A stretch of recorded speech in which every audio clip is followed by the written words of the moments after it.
Hello friends, welcome back to my new blog. আর আমাদের বাড়িতে না একটা পাশের বাড়ি থেকে বিড়াল এসেছে, আর ওকে একটু কোলে নিয়ে দেখলাম ওর পায়ে একটু অসুবিধা আছে।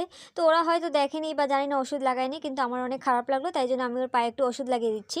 ও নিজেই একা একা এসেছে, আর যাদের বাড়ির বিড়াল তাদের ঘর আমাদের ঘর থেকে বেশি দূরে না। তো ও হেঁটে হেঁটে এসেছে আমাদের বাড়িতে, আর আমাদের বাড়ির একটা ছোট বাচ্চা আছে, তো ওর সঙ্গে খেলাটেলা করেছে।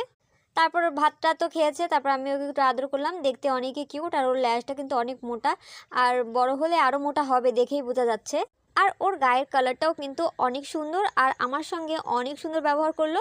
এমন ভাব করছে যেন ও আমাদেরই বাড়ির বিড়াল, মানে অনেক সুন্দর, সবার সাথে ও মিশে যায়, কোনো কামড়াকামড়ি করে না।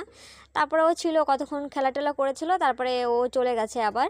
আর সেম কিছুদিন আগে এর অপোজিট হয়েছিল, মানে আমাদের বাড়ি একটা এরকম ছোট একটা সাদা কালারের বাচ্চা আছে, সে চলে গেছিলো ওদের বাড়িতে।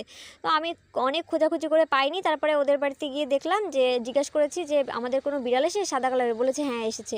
তো ওই বাড়িটা, এই যে জামা কাপড় শুকা দেওয়া দেখলে না, সেই বাড়ির বিড়াল এই যে।